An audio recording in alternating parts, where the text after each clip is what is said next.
Imagine not being playable, but still getting your butt kicked in story mode. Imagine not being playable, but still getting killed in story mode.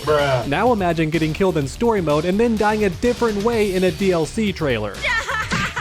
He's already dead. Everything I just mentioned happened in a single game. Today we're discussing the eternal punching bag of Mortal Kombat, and his name is Baraka. I'm convinced the writers have a list of characters they're allowed to kill, and Baraka is at the very top of that list right above Reptile, which I think is unfair. Discount Wolverine deserves better. And if you think so too, then show some love for Baraka with a like down below, and then subscribe so you don't miss future videos. And without any further ado, let's begin.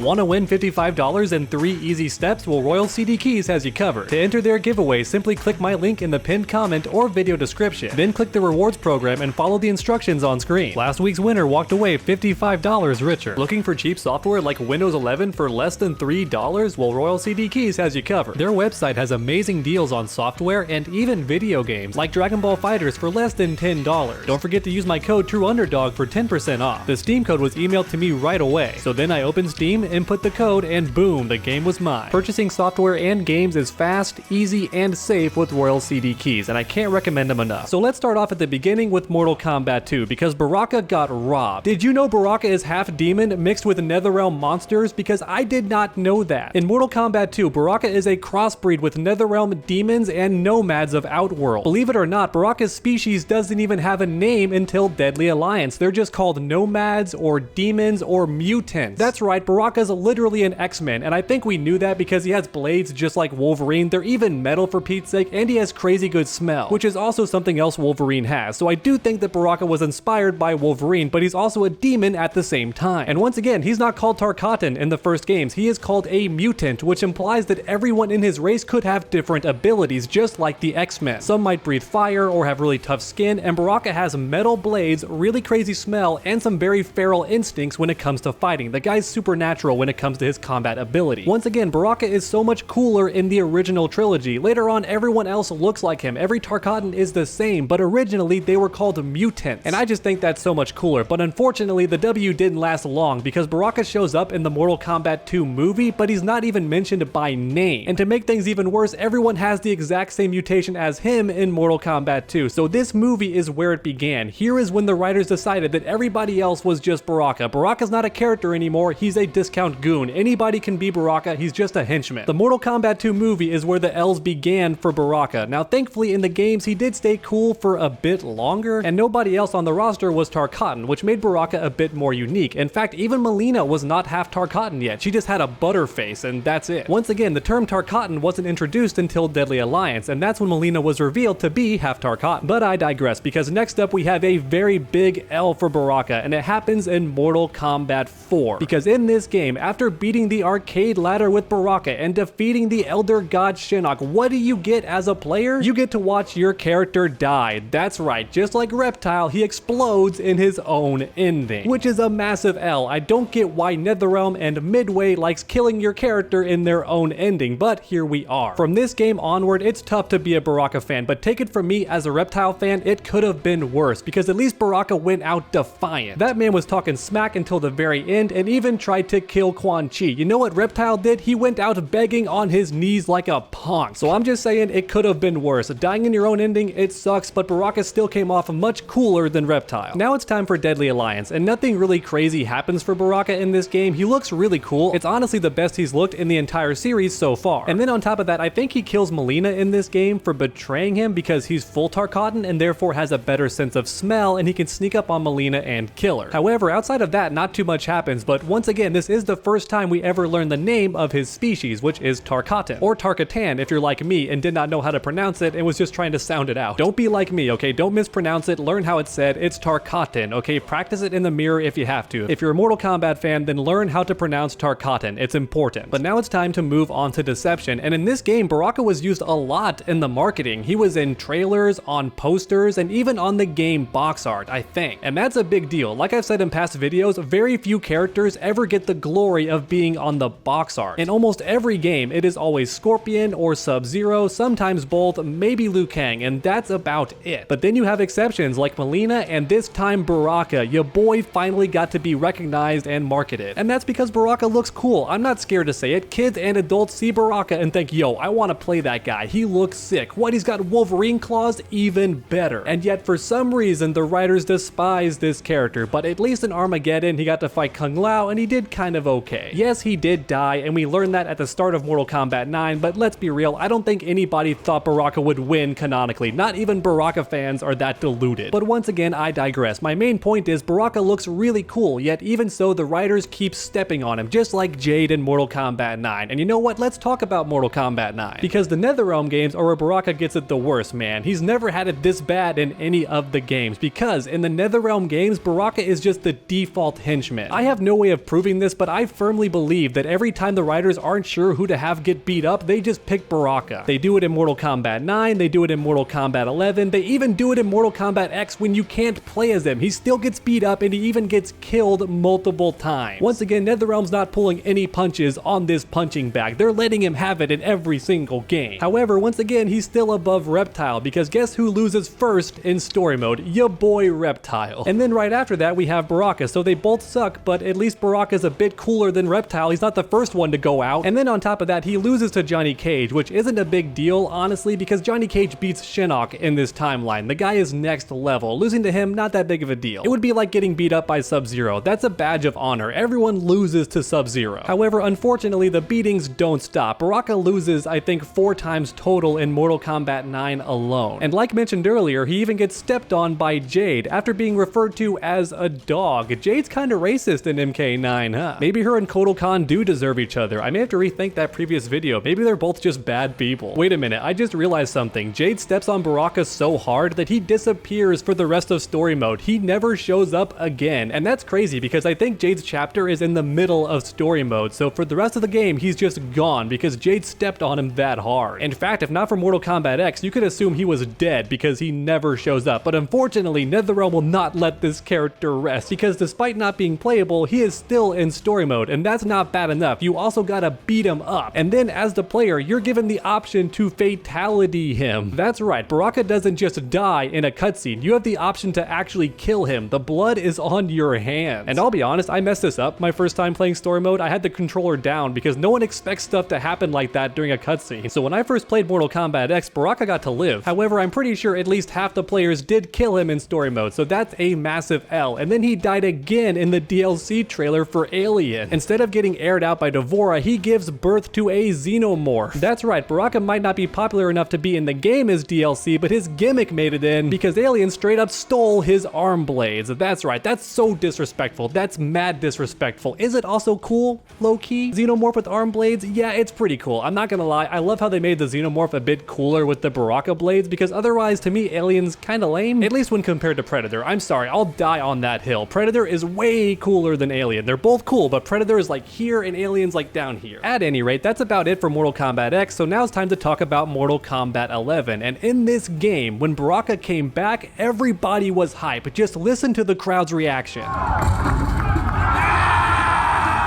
I captured that footage myself at the Mortal Kombat 11 reveal event. That's my iPhone. And let me tell you, the crowd thundered when they saw Baraka. Everyone could not be more excited. NetherRealm, if anybody at your studio is watching this video, you gotta do Baraka better in the future games. Give him a chapter in story mode. He deserves it. Fans love him. And don't get me wrong, MK11 does do Baraka the most justice because he does have speaking lines and he does have a political role in the game. However, even so, he still doesn't get a chapter in story mode, which had me sad because I thought that chapter was coming. When I saw him show up and just kill everyone left and right, I thought, yes, finally time to play Baraka in story mode. But nope, I was mistaken. That's Kotal Khan's chapter and he's gonna beat the brakes off Baraka. More like beat the blades off Baraka, actually, because that makes more sense. He's not a car. In fact, Baraka's entire clan almost dies in Mortal Kombat 11, but thankfully that's not the case. Instead, he allies with Kitana Khan and even becomes her equal, so it's a trio of badass characters. You have Kitana, Shiva, and Baraka, Baraka, all three are considered equal and represent their own nations, or at least their own tribes in Baraka's case, but I don't think it's unfair to call it a nation at this point, because I do believe Baraka's people are native to Outworld. Yeah, they were crossbred with demons, but they were still like mixed with the natives. Anyway, I'm digressing a third time. My point is, Mortal Kombat 11 does do Baraka a lot of justice despite beating him up over and over again and not giving him his own chapter. And that's about it for Baraka's story, but let me know in the comments section if I missed anything major. As you can see, Baraka is pretty much a punching bag in the entire history of Mortal Kombat. However, in saying that, I think Baraka's suffering speaks to a larger issue in the Mortal Kombat series. Almost every villain in Mortal Kombat is a joke, despite having amazing designs and really cool powers and abilities. Aside from Shao Kahn, pretty much everybody in the series is a joke and beaten up over and over again. Even Shang Tsung can't catch a break, at least in the NetherRealm games. And I've already made a full video on Shinnok and how much he's tossed around like a hot potato. That former Elder God is pretty much a doorknob at this point. Everyone gets a turn beating him. And I think that needs to change for every game going forward. If anybody at NetherRealm happens to be watching this video, please give several villains a chapter in story mode. I understand that not everybody can get a chapter, but I'd say give like 30 or 40% of the chapters to the villains, because if you do that, they will come off as more intimidating and threatening, and then on top of that, the title Mortal Kombat will make a lot more sense because everyone's gonna be fighting for their lives, as opposed to what we have now, which is the heroes winning 90% of the time and then half of them dying to like one character. Stop doing that, NetherRealm, okay? Stop doing that. I'm okay with heroes dying, but don't just have one character like Sindel walk in and mop everybody. And also stop letting Devora do all the killing, okay? She has enough hate already. Divide up the killing. Let Baraka kill some characters, let Reptile kill some characters, let Melina kill some characters, make them a threat. When Baraka walks in the room, I want the heroes to be a little bit intimidated, at least. I want every character to think, hey, this guy could kill me if given a lucky shot. When I play a villain's chapter in story mode, I want to actually be worried that they could kill my favorite character. I want that to be a possibility. Once again, the game's called Mortal Kombat. Make these characters mortal, including the heroes. Or if you want to, bring back lame characters like Cobra and maybe Dairu. Have Baraka kill them, have Reptile kill them. That would be great. Introduce some more jobbers, especially good guy jobbers. That way the villains can show up and kill them and become more intimidating. I don't know, that's my TED Talk. I hope you enjoyed the video. If you did, leave a like down below, especially for Baraka. The guy deserves some love, and then keep that combo going by subscribing and ringing that bell. That way you never miss a future video. Make sure to come back next time, and as always, stay underdogs.